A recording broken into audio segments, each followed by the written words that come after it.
Welcome to the Welsh Yogi Podcast. Vishnu Padaya Krishna Prasthaya Bhutale Srimati Bhakti Vedanta Swaminiti Namine. Okay, and now we're in another episode of the Welsh Yogi Podcast. We had Cheyenne and Paddy and myself last week. And now, again, we are joined by the wonderful and soft-hearted Welsh Yogi, original Welsh Yogi, Tarakanatha Prabhu. So, I mean, I would like to maybe continue our interrogation of Tarakanatha. What do you think, Paddy? Why not? I think the area maybe we were thinking of going into today was about, well, there's a couple, the areas like, we're building this T. Krishna Cymru project, which is a temple that's coming up and being developed. Well, it's more like a wellness center. It's more than a temple. Yeah, yes. What would you say it is? A temple is one part of it. We have a place for worship, meditation, and being introspective. But it's a wellness center, yoga center. It covers that was it. Covering all features of the body, mind, and soul. But that makes up Atma. Can be the body, can be the mind, and ultimately can be the soul. So that's the full components of ourselves. So, and just so everybody, we to try to be happy. There's happiness on the bodily level, which is we have different yogas and different Ayurvedic treatments, and to look after the body. Then there's the mind. Everybody's looking for peace in the mind. Everybody needs. And then ultimately for complete wellness or complete happiness, you have to take care of the self, the Atma, of the soul. So when you can connect all that up, join those dots, then you'll have complete happiness. Otherwise you'll have some happiness in the body. You feel happy for some time. You feel it, but it's temporary. It's not lasting. It's not that lasting happiness. Same with the mind. You'll have peaceful sometimes and you'll be more disturbed other times. Generally more disturbed than we're peaceful, because that's just the nature of the mind. And then there's the self, the soul, which is that's where you find the real happiness. Krishna says in the Bhagavad Gita, when you realize the self, there's no greater pleasure to be had, no greater happiness to be found. So you can connect on the body, you can connect in the mind, but ultimately there's no greater happiness. That's what Bhagavad Gita explains, the ancient yogic text of India. So, and T. Krishna is setting up not just to talk and just to say the theory, but the practical, how to do that. And and part of that is meditations, worship, and so that's temple worship. Anything like that, Paddy? I was just wondering where... You're going to have to cut this bit out. Well, no, I mean... She's drawing blanks at the She said she's drawing blanks at the minute. She's kind of not. I came in and she was eating a big plate of chips. So she's kind of so that slows everything. But happiness for the body, and then it slows. Well, since you guys asked, lately I've been studying. Well, I don't know if it's studying. I've been reading a book. We didn't ask, by the way, but on CBT. Have you heard that? Cognitive Behavioral Therapy. Okay. So I thought it might be handy, because that's one of the things, we've all got to try and look after each other, isn't it? And this is something that's been recommended. And I think anyone listening who knows anything about it is going to really cringe as I try and share what I've learned so far. We normally do when you share. But I thought it was interesting. It basically talks about how everything's connected. In your life, you have your thoughts and your moods, and then your behaviors, and then these have physical symptoms, and how they're all connected. So, and this is what the NHS mainly sort of recommend people in order to help with their moods or whatever. And I thought it was very interesting how a lot of what Krishna does in the Bhagavad Gita is reframing things, reframing how you see the world and your state of mind. And this is one of the elements of this cognitive behavioral therapy, which is to help people with their moods, is actually reframing how you see the world. And I thought that was, when you're talking about the mind, body, soul, that the community in T. Krishna Cymru is trying to teach people like the soul aspect, people don't really know about these days, right? They don't know the science of the... Krishna says that in the Gita, Manushaham Sahasreshu, practically no one's interested. It's very difficult, especially in this day and age.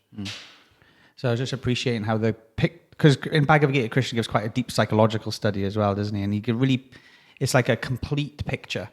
Some places you might deal with the mind or the body, but have it all connected holistically with the actual true self. And a thought on it is according to what you identify with. So if you identify with the body, so how do I become happy? How do I make my body? You have to, what's your roadmap to peace on that? You have to have a process. But so if you think you're the body, which 99.9% of the whole world thinks we're this body, it's not this. So how do you look for happiness? Well, you look. What's the blueprint of society? How do I find my happiness? So you'll find the blueprint of society, which will give you is, you look after your body, you work hard, go to school, go studying, get a good job, then you get money, and then you'll get happy. You'll become happy if you can follow that kind of blueprint for happiness. That's what society gives you. What the family tells you, this is what you do, become happy. And I would say, well, what's wrong with that? But then, but it's temporary. That's what we're saying, that it is. How does that, there's plenty of rich, famous, beautiful people. Is it, where are they on, society needs a plan B. That's not working. And we just rehashing different things. Was it chewing the chewed? You're just chewing what's already been chewed. So it's like there's nothing left in there. You may repackage it and string it up nicely, but it's basic thing. We've been doing the same things over for thousands of years, and it doesn't give us that deep, lasting happiness which we're all looking for.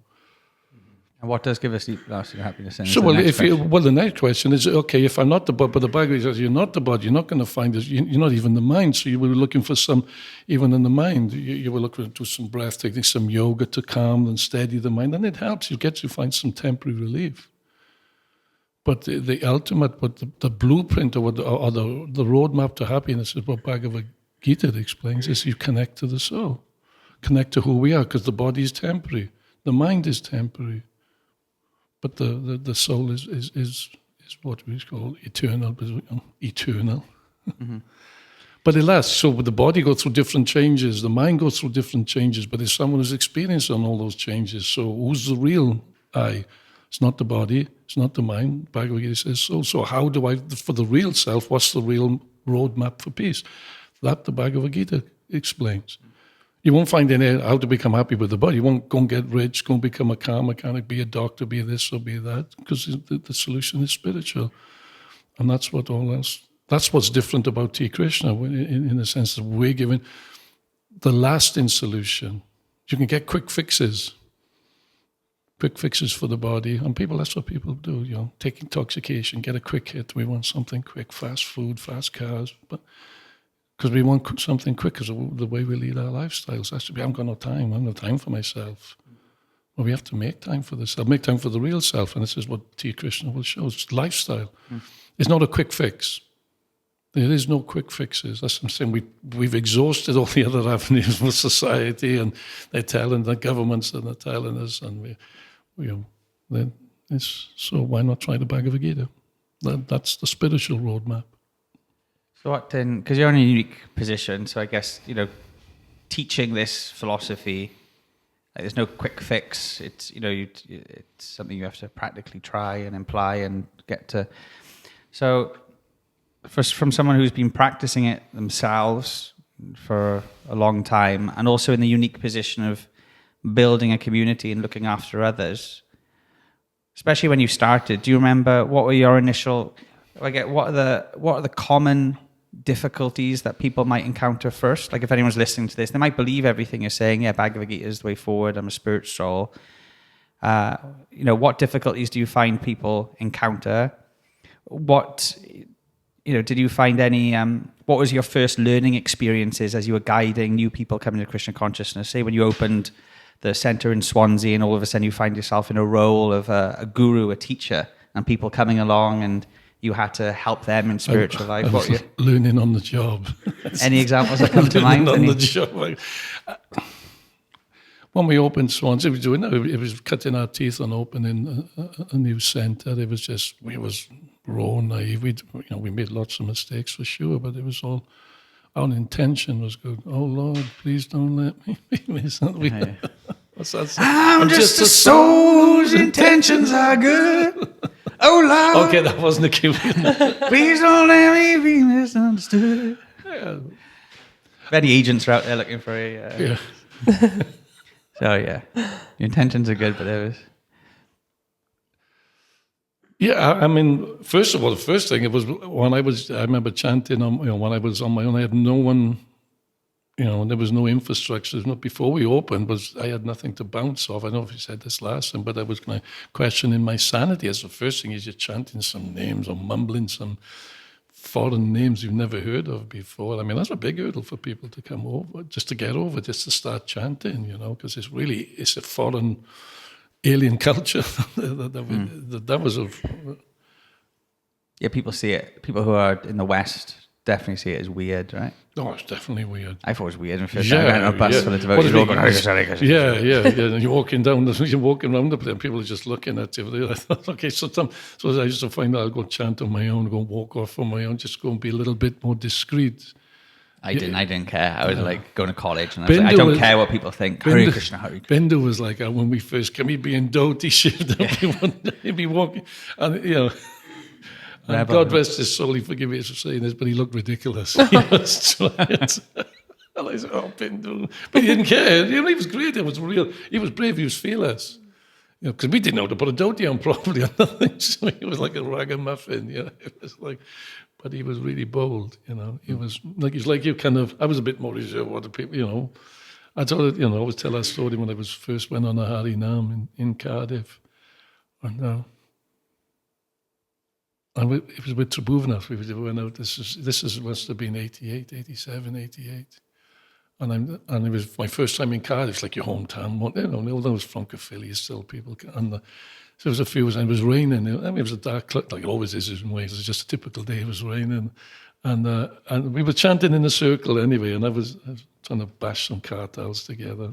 And as I was, chanting, I could see there was Eric the milkman and his wife walking down. So I thought, oh. Shout out to Eric the milkman. He's still alive. I don't know if he's still alive. Now, this is like, almost 40 years ago. So I kind of put my hood up.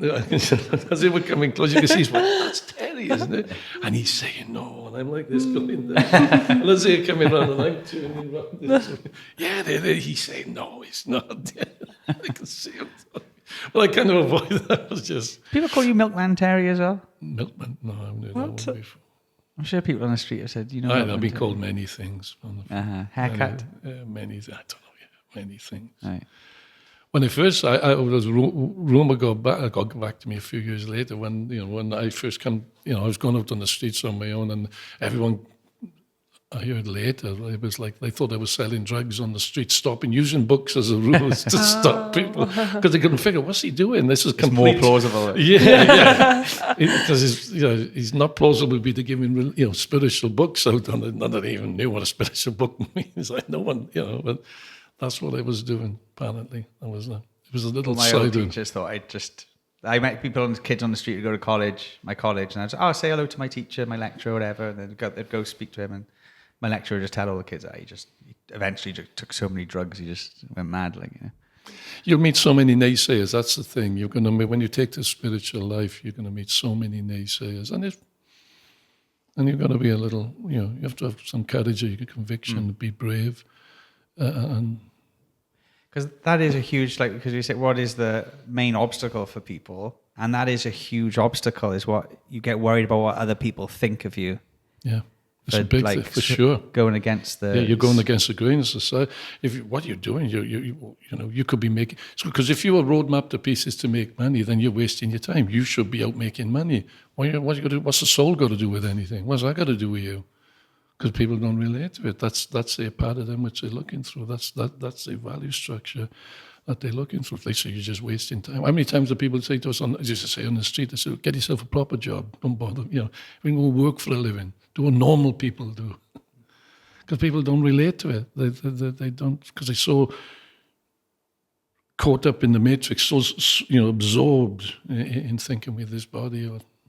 Well, this is all it is. This is all it is, and this is what it's all about. You just go to work all week, work hard, go out on the weekend, get sloshed. Maybe I'm projecting now, but you got to escape. That's what you've got to do. That's what they have to do. That's what drugs. That's what the intoxication means. I got to get away from my mind now. And otherwise, how do you unwind? You've got to get away from it because the mind's just. I've been working hard all week. I got to unwind. I got to relax. And if people say, "Well, you're just doing the same thing. You're just escaping into. You're escaping from. We're escaping into reality. That's what we're escaping. We're escaping out of the illusion into reality. The reality is, we are this body. It's not that we're not this body. It's not that it doesn't exist. The body exists, but it's temporary. So so the body and the mind. The Bhagavad Gita is the body. And then within the body, like you have a computer. You have the outer casing, and then inside the computer you have your software. So inside the body you have this software of a softer body, which is of mind, intelligence, and a thing called false ego, and that's what carries the soul. Then there's the soul, the self. So that's what we are trying to do. We're trying to connect to find out who we are. So to what will actually make me happy, and not only happy. When you say to someone, "Do you want to be happy?" Well, of course I want to be happy. Well, how long do you want? Well, how long have I got? I want forever. Everybody wants that. We want happy, but people say they're happy, but I want a deeper happiness, and I want a lasting happiness. Everybody's looking for that. Everybody's looking for that, without exception. So we're saying this is where that lasting happiness, deeper than anything, and more satisfying than anything materially. That's what the Bhagavad Gita says. When you find that, everything else pales into significance. You find that there is no greater happiness than this. Mm-hmm. And that's what connecting to spirituality means. And that sounds wonderful, but how do I practically do this? That's what we want to see examples. Okay, what does it look like? What does this look like? And that's what the devotee community is about, is showing people, not only doing, but showing, living it, not just saying it and talking about it. You meet 100 people and they'll give you 100 different philosophies of life and they all sound good. But when you say to them, how do I practically do this? How do I practically realize this? Then it all starts to fall apart because it's just generally speculation. Speculation means guessing, basically, making it up. They're just guessing. They're trying to look. That's what speculation means because they don't know. And people are searching. People are generally looking. And like you said, then you've got the norms, the social norms, You can go and dedicate your life, to be a sport, like in Wales, to be a rugby player. Most boys, like I was when I was a kid, you want to be, you can dedicate your life to that, and good on you. So you want to dedicate your life to God, and there's just something wrong with you. You really need to see someone, because socially, it's just not acceptable. It's especially in the secular society. And even if you do, then why are you a Hare Krishna? Why don't you become a Christian? What do you think, Patty? I'm just thinking then as you're speaking how like the proof that the method is working shows that you have you become a happy person, and I feel like that's what those that follow the path of Bhagavad Gita and who actually practice devotional service in like a lifestyle sense actually do get. You get results and like you actually get happiness, and I don't know. That's that experience. It's experiential. That's what I think. You begin.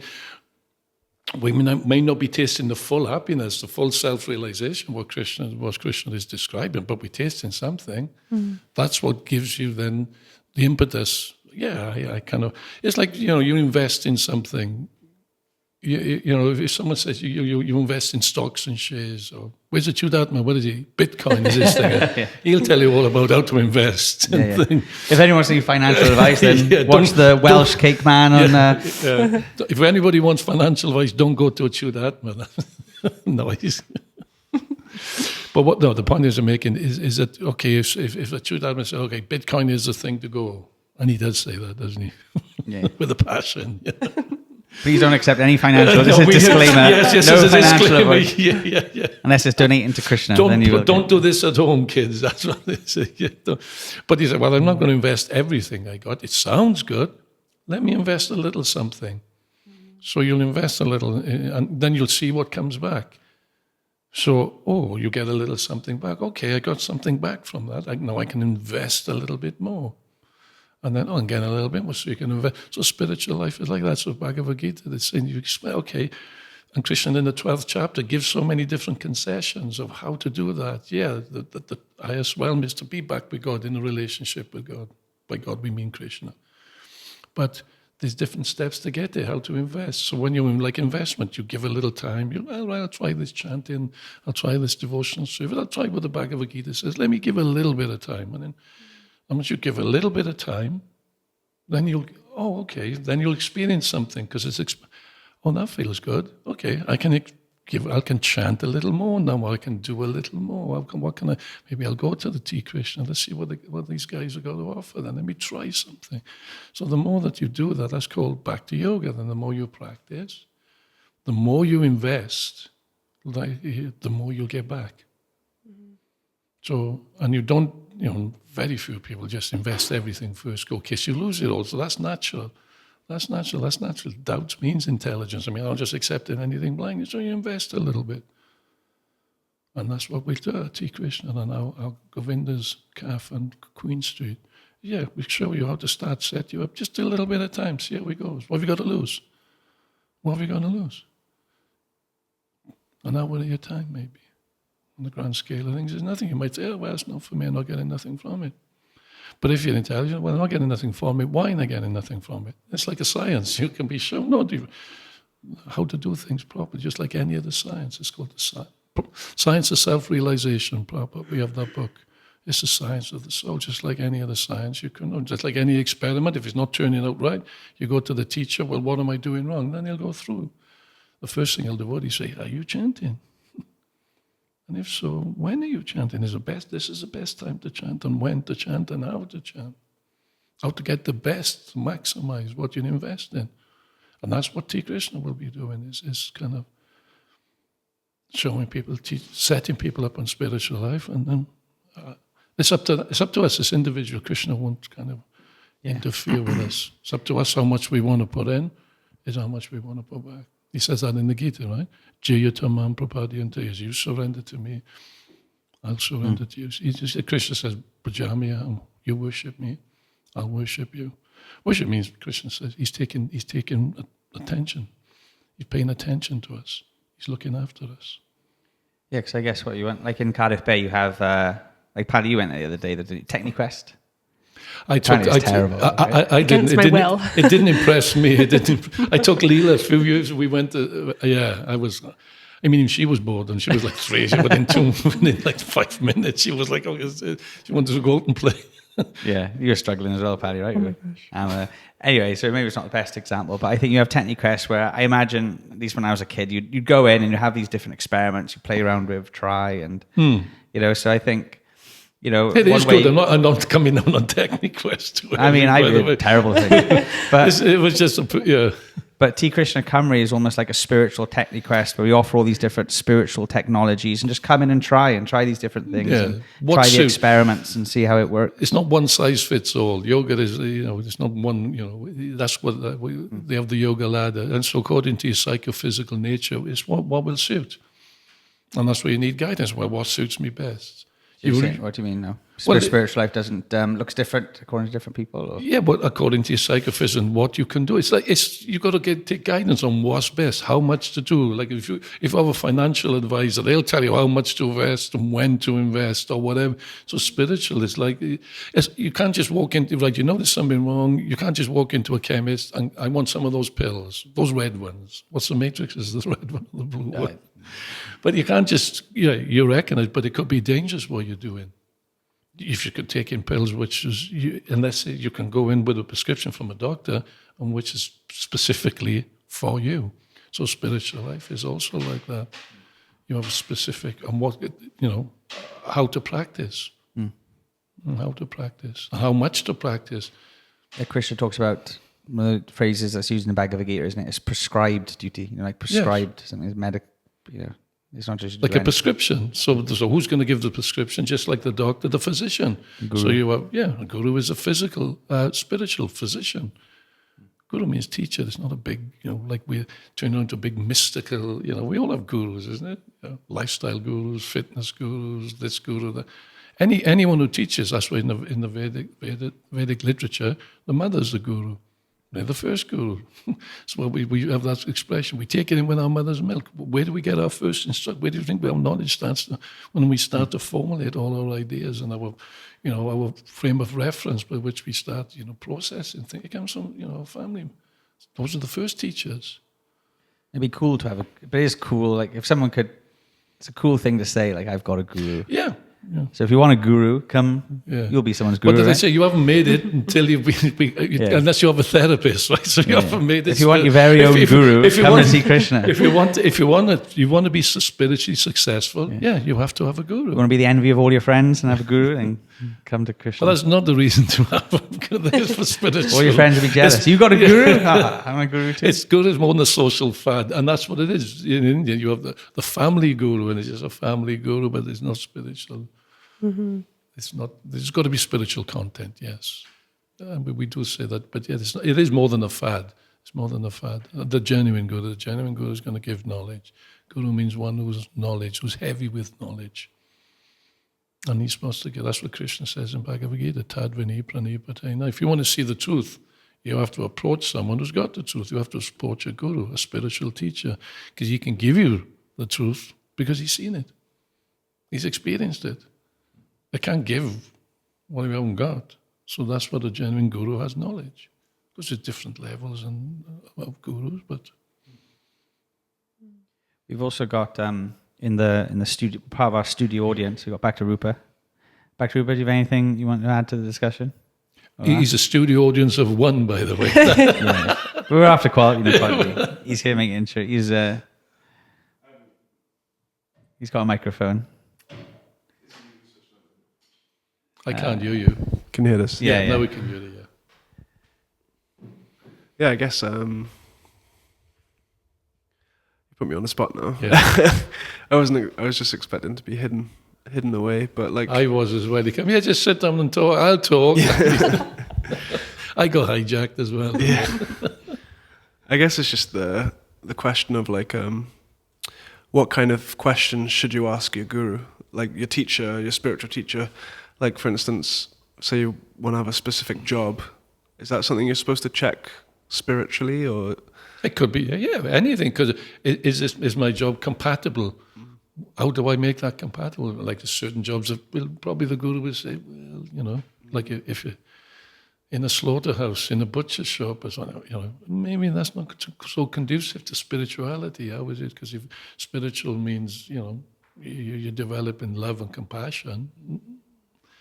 So it's not that's when your value structure has to change, of course. As you can get another job, maybe which will be more conducive to work in the world, and which will be conducive to advance spiritually. So it's not about just making money. It's about you can make money, but how do I balance out the two so that certain things will be conducive? So those are natural questions. People, that's how do I live in the world and be spiritual? That's a kind of, and that's what Christ said. How to live in the world and not to become worldly minded. That's what Jesus Christ said. So it's in the Bhagavad Gita. It's the art of work. Is called how to live in. Krishna says to Arjuna, "I'm now going to tell you," it's in the second chapter, how to live in this world and not to get any karma. It means not to get entangled. Karma, the law of karma. For every action we do, we get a reaction. Either good, bad. It's got to come back. And so he says, I'll show you how to work in the world and not to get a reaction. Then that means no reaction coming back means no good or bad, but it's spiritual then. Can I share something from please. Bhagavad Gita? It says Prabhupada, just read one paragraph, the purport. By nature's own way, the complete system of material activities is a source of perplexity for everyone. In every step, there is perplexity, and therefore it behooves one to approach a bona fide spiritual master who can give one proper guidance for executing the purpose of life. All Vedic literatures advise us to approach a bona fide spiritual master to get free from the perplexities of life, which happen without our desire. They are like a forest fire that somehow blazes without being set by anyone. Similarly, the world situation is such that perplexities of life automatically appear without our wanting such confusion. No one wants fire, and yet it takes place, and we become perplexed. The Vedic wisdom, therefore, advises that in order to solve the perplexities of life and to understand the science of the solution, one must approach a spiritual master who is in the disciplic succession. There's another point, isn't it? A bona fide spiritual master. Yeah. A person who, with a bona fide spiritual master, is supposed to know everything. One should not, therefore, remain in material perplexities, but should approach a spiritual master. This is the purport of this verse. And then, did you share a video on social media, Paddy? That's about the second chapter, right? Yeah, was it George Harrison who said something like knock the door and it'll be out? What was that? Last night, I honestly can't remember. I was up a bit too late. What, a quote by George Harrison? He was quoting like some spiritual teacher, right? And something like knock, I mean, it's in and the the Bible. door will be Ama- open. yeah, like That's in the amazing- Bible. amazing things Knock on the happen door when shall be. He's Yeah. like, you ask the questions and keep asking the questions, and eventually you'll get the answer. And You make an effort on the universe, as I say. We found that in Swansea, just to give an example, when we got the building and I wasn't satisfied with upstairs. At that time we had a kind of temple room, meditation room. But I said, let's just anyway, I started to knock it down. Let's just improve it. And I remember Miss Rani, and I can't remember what else was around at the time, saying, "You nuts, we got no money, we got nothing." But because you made the effort, you made that internal commitment to do something, once you do that, that's knocking. That's the kind of akin to knock. And things just happen, things open. Because in my video Prabhu at the time, are you doing something with that? And he come down. And then if I hadn't have made that effort, that's what I'm saying, if I hadn't done that, he wouldn't have called. He wouldn't have, maybe we wouldn't have had Swansea as it is. But because we made the effort, you've knocked. That's kind of no. You're putting it out there. That, okay, this is what, and you put that to Krishna if you want to, and that's you to ask Krishna. I want to do this for you. How do I do this? And he'll help. You start making that. That's Chaitanya Mam Prapadyante. You come to me, and I'll come to you. That's what he says. Can I read one more quote? Sure. This is Mountaineer This is your William show, Murray. not mine. This is Mountaineer William Murray who Was a mountaineer. climbed Mount Everest. Until He climbed Mount Everest, did he? Oh, oh, we almost did, yeah, something like that. I won't get in. Until just made that up, didn't he? no, he did, yeah. But he passed out before he hit the summit. But he says Are he you was the talking first about me person. now? Until one is committed, there is hesitancy, the chance to draw back, always ineffectiveness. Concerning all acts of initiative and creation, there is one elementary truth, the ignorance of which kills countless ideas and splendid plans. That the moment one definitely commits oneself, then providence moves too. All sorts of things occur to help one that would never otherwise have occurred. A whole stream of events issues from the decision, raising in one's favor all manner of unforeseen incidents, meetings, and material assistance, which no man could have dreamed would have come his way. I have learned a deep respect for one of Goethe's couplets. Whatever you can do or dream, you can begin it. Boldness has genius, power, and magic in it. And I think That's nice. Swansea's a good example of that. Even this building, the whole T. Krishna The whole project, T. Krishna thing. the way you met Karshan, and just by doing stuff, if you wait for everything to come into place and then do it, jump first and then the net appears. Yeah, you've got to do things, and then things will happen. We call it a chance meeting. There's no such thing. Oh, it's a chance meeting. No, because you're making an effort, then Krishna will send, or the universe, whatever you want to call it, make things happen. It happens. It's just the kind of, because you're putting things out there. So, yeah. I'm just wondering, because obviously we were speaking about, guru and spiritual teacher, but also about, taking the leap. And I'm just wondering, what's the balance between someone taking initiative, but also taking guidance? Like, what comes first? What comes first? We're going to take guidance. What is it? Like if you have, because we hear, we're taking guidance, But also, is there a place, like you're saying, Especially about taking for initiative? Of course, for initiative, guidance, and doesn't mean surrendering to this, and doesn't mean you surrender your intelligence. Prabhupada said that you've still got to be innovative. So if you're taking guidance, and then, like Prabhupada said, I come to the West on the order of my spiritual master. He didn't know what the result was going to be, but he used his intelligence and his innovativeness to make it happen. But because he followed the order, everything just happened. Look, this one is a worldwide movement, but he was showing that's what a leap of faith is. A leap of faith is whatever. You don't want but we like you were hinting at. We want to be safety everything little move we make. We want to make sure it's safe through our calculations. But sometimes you've got to take that leap of faith. Mm-hmm. It's like you know the story. If you're jumping off the top of a roof and they say, and they got a net underneath. Come on, jump! I'll save you. And can you come and save me first, and then I'll jump? So our faith is like that. We want to be secure in everything. I always remind you of the joke. You know the joke with the guy, he's walking up a cliff and there's real narrow, crevice, and they're really going wrong, and he slips and he falls. And he's your climber, kind of inspired me. And as he falls, and he grabs onto a branch, and then he's just hanging, and there's just a sheer drop of a cliff face, and he just comes, and he shouts up, "Is there anybody up there?" And nothing comes back, and he says, "Is there anybody up there?" And then, the branch falls, and he slips down first, and he screams with, real kind of intent, "Is there anybody up there?" And then he hears a voice. He says, "Do not worry, my friend. Just let go, I will save you." And then he thinks, and he says, "Is there anybody else up there?" So that's what our faith is a bit like. And that's where we are. Yeah. Oh, is it any? I want this. Oh, is there anything else I can do? We're a bit like that. You can put some canned laughter in the podcast at this point. It'd be really good. So our faith is like that. We want to kind of. It also got to fit into our calculation. But having we're not talking blind faith. We're taking faith with knowledge. If I make this, but certain thing, it's not that all our calculations materially can be covered before I'll take the next, because there's always the unknown, and that's the leap of faith. Because no one knows what's going to happen. Do you feel like that's been your whole experience of spiritual life, like one leap of faith after another? Yeah, for sure. Absolutely, for sure. I just going, we're on the journey. When you go on the journey, I didn't start out, I just wanted to chant Hare Krishna. I couldn't figure out what was going on. I didn't opening temples and trying to build communities. I'm looking for land, and that was never even entered. I wasn't calculating. I was just going, and it was just kind of coming up, and things happen then, with guidance and help. It wasn't just it wasn't under guidance, but using my initiative. Okay. When we went to Swansea, His Holiness Shiva Maharaj said, "Time for Cardiff." I don't know what we didn't know what it was how it was going to look, what we were looking at. But he said, "No, go to the capital. You've opened one in there, so that's where we come." And then this building, it just I keep I'm fed up with saying not fed, but he's saying the same thing.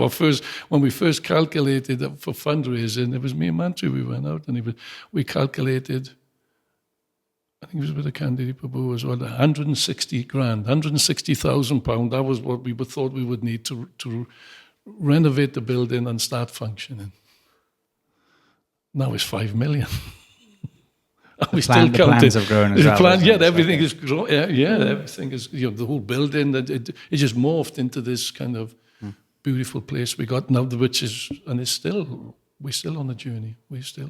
So. Please, anyone out there want to come and help us, for sure. We're now into phase 2, which we now are focusing on refurbishing and making this a beautiful building now. And the wow factor, where people, a must-see thing. There's going to be so many points of entry. It's not just for the body, mind, soul. We're covering all bases. There's going to be something here for everyone that can relate to.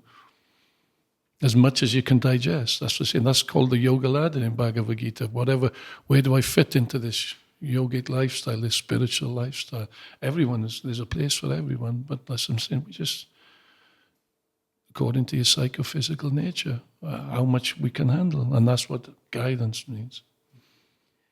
Just thinking, just quickly, I just thought it was a real nice point, that relationship between initiative and taking guidance, and how it's, like you were saying, it's almost like you take the initiative to take guidance, and then the guidance, like you go, it's almost like the spiritual master just is sending you on a quest, on an adventure, and like Jason the Argonaut, so you have a mission to fulfill, but then what happens along the way and what you discover is a real adventure, and you have to use your initiative and pivot in order to fulfill the orders of the spiritual master. So it's like this perfect holistic world where you're both taking guidance and shelter under like a higher caring authority, and at the same time you're engaging on this most unique, exciting adventure where you have no idea what you're going to expect, both externally in your life and internally. And it's a real wonderful sort of dynamic where the two actually nurture each other. And it's a real life where this, and it's not, one's not, exclusive, or it's not. Yeah, it's not either or. They kind of like ever fresh, feeding into each other. Guidance, take initiative on that. Take more guidance, initiative on that. The quest. Yeah. It's not a blind following. Just do this, and you just follow him blindly in that sense. Because probably you're not surrendering your intelligence. You're using it. Okay, how do I figure out how to do this? Or take the ring to Mordor, and then on the way. You got to figure, and you go on an adventure, and that's it. That's a nice analogy. It is. It's an adventure. The adventure of spiritual life. Yeah, it's an adventure. Because most people have this impersonalistic idea where we sit and do nothing. They don't, because people don't relate. But this is an active yoga system. This is we're actively doing things, living in society. That's what everybody, because it's got to be relatable. How do you be? Because most people's idea of spirituality is running off to the Himalayas or running off somewhere, life negating religions. You have these, and you see them on the side of cliffs, like some old monasteries where Christians, in the Greek islands or something, where they negate the world. They're getting away from the world because they know the world's entangling, and they try to get away from it. Not many people can do that. In India, they go to the Himalayas. You see these yogis and everything, but But no, we have to engage. We're living in the world. Not everyone. Those are like spiritual virtuosos. You go off and practice. Most people have families and are bought into the system. They got their credit cards and their cars and their mortgage and this and that. It's not where most people are at. So how do I, from where I'm at, how do I now progress forward? That's where the guru and the teacher can help. And that's what T. Krishna can help. That's because it's applicable to all of us. It's relatable to all of us. That's what attractive. It was practical, really practical. If there's one thing I go, this is really practical. Krishna in the Bhagavad Gita, he makes spiritual life domestic so that anyone can practice. Anyone can practice this. And that's Prabhupada's genius. He's taken the highest then, and in his purpose, and explained it to us. Explained it in such a way that wow, it's relatable. What does it look like? Okay, what does this Bhakti Yogi, what does a pure devotee look like? So we have to see it. So what does it look like? So we have to see examples, how to follow. And that's why we got to be good examples ourselves. That's why, reading and studying and making sure that, we're trying to practice. That's called sadhana. That's our practices, day after day after day. Mm-hmm. To deepen our faith, to deepen our knowledge, deepen our intelligence. Krishna, what do you say? Arm yourself with the sword of knowledge and slash these doubts, slash away all these misgivings and everything that we got on spiritual life. Arjuna the Bhagavad begins with, Arjuna's he's seen so many doubts that he has. And he's questioning Krishna, he's challenging Krishna. He's challenging him. But, if you look at Arjuna's doubts, they're all the doubts, encapsulates all the doubts that we have in our hearts of why we still want to go to God or why we want to surrender. So read the Bhagavad Gita. And then because it's relatable, and then read it with devotees, and they'll help you to explain it. I was hearing something the other day. The first thing Krishna says to Arjuna in the role of a teacher is, Shocha Janva Shochastam. But basically, why are you lamenting? Basically, don't worry. And he speaks the whole Bhagavad Gita, and the last instructions also, Masuchaha, don't worry. So if you're feeling yourself in perplexity, depressed, not worried what to do, basically Krishna says, don't worry about it. Listen to me, and if you hear him properly, then you don't need to worry. You don't need to be in this world of perplexity. And this is what a guru, a teacher, other spiritual practitioners, the spiritual life's here for, just to help people be happy. Yeah. Krishna sugarcoats it. Puts his arm around Raj. Says, I'll look after you, don't worry. I'll take care of you. It always reminds you of the higher principle, like the zoomed out, like bird's eye view.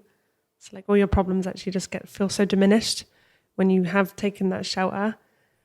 Because the minute, like, you remember the spiritual principles, you just feel so much lighter. Like all of your worries are just kind of off your back. Yeah. You go up and you take a helicopter. You just go up. You let down, and then as you go up and you go up and you go up, and then as you look down, everything becomes smaller. So when you go up, elevate your consciousness, start to raise your consciousness, and you start to lift out, getting immersed in the body and just immersed in the mind. Then everything goes smaller, including all our problems. Everything what we think is big, but when you can kind of say you can zoom out and start looking at it with a spiritual perspective, you think, well, it's not so big because this is all temporary. How many times do we have problems and when we are facing, especially when you're kids, and you think, this is going to be like this the rest of my life, and you're getting all worked up, and then it's gone. What do I get all worked up about? We get so worked up. But if we keep a spiritual perspective, we can see, we put the things, it's not that the problems are not there, we're not saying they're not there, but you put it in proper perspective. You keep a proper perspective on things. And that's what spiritual life is really. That's where the Bhagavad Gita can really, really help us keep things in proper perspective.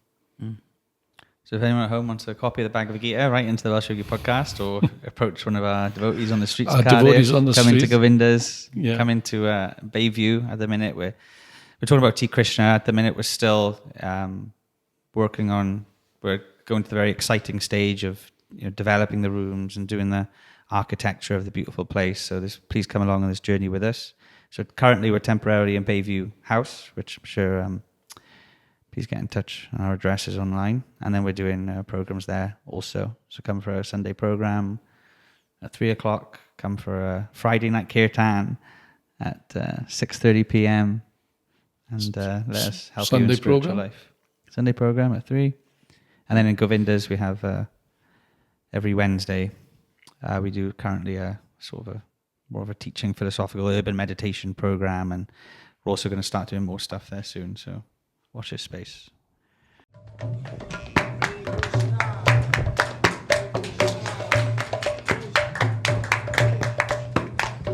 Nama Om Vishnu Padaya Krishna Pristaya Bhutale Shrimati Bhakti Vedanta Swami Iti